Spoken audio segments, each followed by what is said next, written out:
पहले सड़क पर मार रहे हैं मजदूरों को, फिर ट्रेन की पटरियों पे मार रहे हैं, ट्रेन जो चला रहे हैं उस पे भी मार रहे हैं, भूखे पैसे मार रहे हैं। 7 दिन तक ट्रेन लेट पहुंच रही है, 7 दिन तक 7 लोगों की जान श्रमिक ट्रेन के अंदर चली गई। 18 मई को सिवान पहुंचना था, 25 मई को वो ट्रेन पहुंचती है, उड़ीसा चली जाती है। वो ट्रेन जो ट्रेन पटना पहुंचनी थी वो गया पहुंच जा रही है। नौटंकी बात भारतीय जनता पार्टी के लोगों को पहचानिए। ये आपकी जिंदगी के साथ खिलवाड़ करने वाले ये भाजपाई नेताओं को पहचानिए। ये तुम भारत माता की इज्जत कर रहे हो और भारत की माताएं ट्रेनों और सड़कों पर मर रही हैं और तुम ये सब नाटक करके देश को गुमराह करते रहते हो हर बात पे। इन 7 मौतों के लिए हत्यारा कौन है? भाजपाइयों को इस अक्षम्य अपराध के लिए माफी मांगनी चाहिए। सिर्फ मजदूरों की जिंदगी के साथ खिलवाड़ किया, भाजपाइयों को इस अक्षम्य अपराध के लिए माफी मांगनी चाहिए। लाइव टीवी, सच सबसे आगे। जय हिंद साथियों, इस लॉकडाउन के दौरान हमने देखा कि सबसे ज्यादा पीड़ित तबका अगर कोई रहा लॉकडाउन के दौरान तो वो था मजदूर तबका, वो था रोज कमाने रोज खाने वाले तबका, वो था प्रवासी मजदूरों का एक बड़ा वर्ग जिनकी संख्या करोड़ों में है पूरे देश में। हमने देखा कि वो सड़क पर हजारों किलोमीटर पैदल चले जा रहे हैं, उनके पांव में छाले पड़े हुए हैं, उनके मासूम बच्चे इस चिलचिलाती हुई धूप में परेशान हैं, तकलीफ में हैं। माया उनको अपने गोद पर बिठा के अटैची पर लिटाकर उसकी चेन खींचते हुए लेके जा रहे हैं। हमने देखा रेल की पटरियों पे 16 लोग कट कर मर गए। हमने देखा सागर के अंदर रोड एक्सीडेंट का शिकार होकर 6 लोगों की जान चली गई, औरैया में 24 लोगों की जान चली गई, मुजफ्फरनगर में 5 लोगों की जान चली गई। और आए दिन ऐसी घटनाएं अखबारों के माध्यम से, टीवी के माध्यम से सामने आ रही हैं। कहीं चलते चलते मजदूर मर जा रहा है, कहीं महिला की रास्ते में प्रसव हो जा रही, डिलीवरी हो जा रही। ये तमाम हृदय विदारक दृश्य पूरे देश से अलग अलग जगहों से हम लोगों को देखने को मिला इस लॉकडाउन के दौरान, और वो सिलसिला अभी तक जारी है। कोई संवेदनशीलता भारतीय जनता पार्टी की सरकार की ओर से नहीं दिखाई गई, कोई संवेदनशीलता रेल मंत्री की ओर से, केंद्र सरकार की ओर से नहीं दिखाई गई। सिर्फ मजदूरों की जिंदगी के साथ खिलवाड़ किया गया। कभी थाली बजवाया गया, कभी दिवाली मनवाई गई, कभी हेलीकॉप्टर से फूल फेंकने की नौटंकी की गई।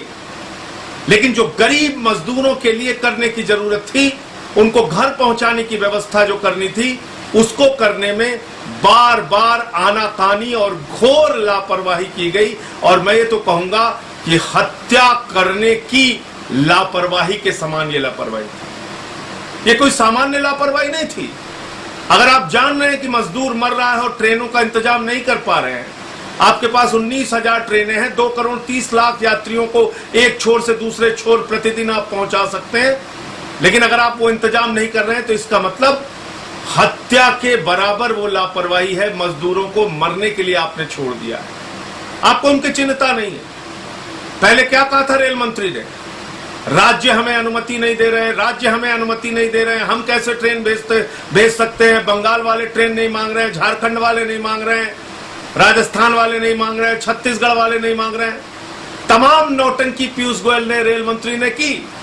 और उस वक्त भी हमने कहा था कि देश में एनडीएमए एक्ट लागू है, राज्यों की अनुमति के लिए कोई आपको आवश्यकता नहीं, आप सीधे निर्देश जारी कर सकते हैं। शुरू में नहीं किया, राजनीति करते रहे। बाद में आदेश जारी किया गृह मंत्रालय ने कि राज्यों से अनुमति की कोई आवश्यकता नहीं है, ट्रेन कहीं भी जा सकती है। यह आदेश आप पहले दिन नहीं कर सकते थे? क्या आप लगातार मजदूरों की पीड़ा को देखकर हर्षोल्लास में डूबे हुए हैं, मौज मस्ती में डूबे हुए हैं? आपको मजा आ रहा है, आप कुंभकर्ण की गहरी नींद सो रहे हैं, आपको चिंता नहीं है मजदूरों की? उन गरीब मजदूरों को आपने मरने के लिए छोड़ दिया है। विदेशों से हवाई जहाज से लोगों को भारत बुलाने की चिंता आपको है। तमाम नौटंकी ड्रामा, हेलीकॉप्टर से फूल वर्षा करने की, नौटंकी करने की आपको चिंता है, लेकिन इन मजदूरों को उनके घर पहुंचाने की चिंता नहीं है। और अब जो मामला सामने आया है साथियों, वो भारतीय जनता पार्टी के सरकार के चेहरे को बेनकाब करता है, इनकी सोच को बेनकाब करता है। इनकी संवेदनहीनता मजदूर तबके के प्रति जो है उसको बेनकाब करता है। और हुआ क्या है मैं आपको बताना चाहूंगा। एक ट्रेन निकलती है महाराष्ट्र से, उसको जाना होता है सिवान गोरखपुर के रास्ते। 18 मई को सिवान पहुंचना था, 25 मई को वो ट्रेन पहुंचती है, उड़ीसा चली जाती है। वो ट्रेन उड़ीसा चली जाती है। जो ट्रेन पटना पहुंचनी थी वो गया पहुंच जा रही है। 23-23 घंटे, 24-24 घंटे, 2 दिन, 5 दिन, यहां तक कि 7-7 दिन तक ट्रेन लेट पहुंच रही है, 7-7 दिन तक। और इसमें क्या हुआ है, वो गरीब मजदूर भूख से रास्ते में मर गए, उनके बच्चे मर गए, 7 लोगों की जान श्रमिक ट्रेन के अंदर चली गई। यह आपकी लापरवाही है, यह आपकी संवेदनहीनता है। आप पहले सड़क पर मार रहे हैं मजदूरों को, फिर ट्रेन की पटरियों पे मार रहे हैं, ट्रेन जो चला रहे हैं उस पर भी मार रहे हैं, भूखे प्यासे मार रहे हैं। भूखे प्यासे रह के वो मजदूर मर जा रहे हैं, उनके बच्चे मर जा रहे हैं। और आज जब से मैं ये खबर पढ़ा हूं मुझे यकीन नहीं हो रहा कि इतनी ज्यादा लापरवाही सरकार के द्वारा हो सकती है, इतनी ज्यादा संवेदनहीनता सरकार के द्वारा हो सकती है। यकीन नहीं हो रहा, लेकिन ये सच है साथियों, ये सच है, ये हुआ है। अब बताइए, रेलवे ट्रैक पर ट्रेन 7-7 दिन तक चली जा रही है, कहां की कहां पहुंच जा रही है, किसी को कोई खबर नहीं। ऐसे तो रास्ते में कोई बड़ा एक्सीडेंट हो जाता, बड़ा हादसा हो जाता, पूरे रास्ते किसी को पता नहीं चला। यह दैनिक भास्कर की खबर है, 2 दिन के बदले 9 दिन में पहुंची श्रमिक ट्रेनें। भूख और प्यास से एक दिन में इन ट्रेनों में 7 मौतें हो गई। ट्रेनों में 7 मौतें,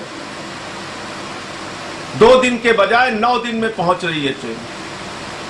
7-7 दिन ट्रैक पर बेपरवाह होकर ट्रेन चल रही है, रास्ते में कोई हादसा हो जाता, कोई घटना हो जाती। और अब कहां है पीयूष गोयल? रेलवे के ट्रैक पर चलने वाली ट्रेनों की तो जिम्मेदारी आपकी है। अभी तक तो आप सभी राज्य सरकारों को जिम्मेदार ठहरा रहे थे। इन 7 मौतों के लिए हत्यारा कौन है? इन 7 मौतों के लिए जिम्मेदार कौन है? इन 7 मौतों की वजह क्या है? इन 7 मौतों की वजह है घोर लापरवाही जो रेलवे और केंद्र सरकार के द्वारा की गई।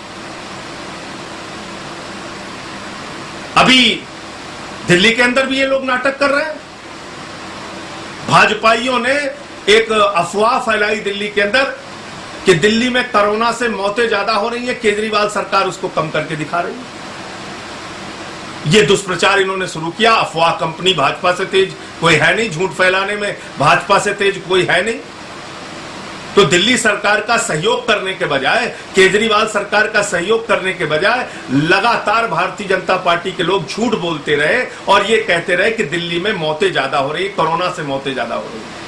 कोई कह रहा 1000 मौतें हो चुकी, कोई कह रहा 1500 मौतें हो चुकी, कहीं एमसीडी का बयान आ रहा है, कहीं मनोज तिवारी का बयान आ रहा है, कभी कोई भाजपा का नेता बोल रहा है। इन बेशर्मों को शर्म नहीं आती? कोरोना के मौत के आंकड़ों पर भी घिनौनी और घटिया राजनीति करते हैं।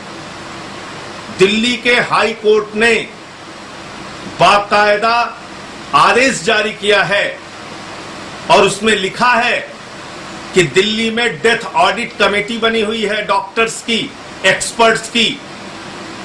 उन डॉक्टर्स की क्षमता पर दिल्ली उच्च न्यायालय को कोई संदेह नहीं है। यह उच्च न्यायालय खुद कहता है। माननीय उच्च न्यायालय ने कहा है डेथ ऑडिट कमेटी की एक्सपर्टीज पर हमको, उनकी क्षमता पर किसी प्रकार का कोई संदेह नहीं है। और जो मौत का आंकड़ा दिल्ली सरकार के द्वारा, अरविंद केजरीवाल सरकार के द्वारा जारी किया गया है, वो पूरी तरह से सच है। और जो हाई कोर्ट में याचिका दायर हुई थी इस संबंध में, उसको दिल्ली हाई कोर्ट ने खारिज कर दिया, यानी भाजपा के झूठ को खारिज कर दिया, भाजपा के चेहरे को बेनकाब कर दिया, भाजपा के अफवाह को बेनकाब कर दिया। और मैंने कल कहा कि भाजपाइयों को इस अक्षम्य अपराध के लिए माफी मांगनी चाहिए दिल्ली की जनता से, जिसको तुम भयभीत करके रखना चाहते हो, जिसको तुम डरा के रखना चाहते हो, जिसको मौत के आंकड़े बढ़ा बढ़ा के दिखा के तुम डराना चाहते हो।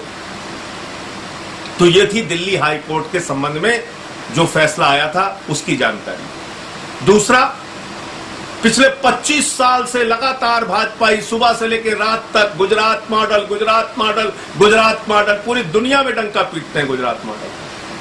और उसी गुजरात से हमारे प्रधानमंत्री आदरणीय नरेंद्र मोदी जी आते हैं और उसी गुजरात से गृह मंत्री अमित शाह जी आते हैं। लेकिन क्या हुआ उस गुजरात मॉडल पे? अभी गुजरात हाईकोर्ट का भी एक फैसला आया है, ध्यान से सुनिएगा। और गुजरात हाईकोर्ट ने कहा है गुजरात की स्वास्थ्य सेवाएं डूबता हुआ टाइटैनिक जहाज है। गुजरात की स्वास्थ्य सेवाएं डूबता हुआ टाइटैनिक जहाज है। गुजरात के अस्पतालों में पीपीई किट का अभाव है। गुजरात के अस्पतालों में वेंटिलेटर और बेड का अभाव है। गुजरात के अस्पताल काल कोठरी और तहखाने में तब्दील हो गए हैं। ये मैं नहीं कह रहा हूं, ये आम आदमी पार्टी नहीं कह रही है, ये गुजरात के उच्च न्यायालय की टिप्पणी है, हाई कोर्ट की टिप्पणी है। और अगर ये टिप्पणी दिल्ली सरकार के बारे में होती या कहीं विपक्षी राज्य सरकार के बारे में होती तो सारे भाजपाई भक्त मिलकर इस समय पूरे देश के अंदर हल्ला हंगामा नौटंकी नाच कर रहे होते। लेकिन क्योंकि गुजरात के बारे में ये टिप्पणी है, गुजरात के मॉडल पे ये टिप्पणी है, गुजरात की स्वास्थ्य सेवाओं की बदहाली पर ये टिप्पणी है, तो पूरी की पूरी भारतीय जनता पार्टी खामोश है। तो मैं सिर्फ इतना चाहूंगा कि आप लोग जागरूक रहिए, अपने नाक कान आंख खोले रखिए और देखिए सच में भाजपा आपके लिए क्या कर रही है। वास्तव में भाजपा आपकी जिंदगी के साथ कितना खिलवाड़ कर रही है। और इन बेईमानों का, इन संवेदनहीन लोगों का जवाब दीजिए, बाहर निकलिए। लाइव टीवी, सच सबसे आगे।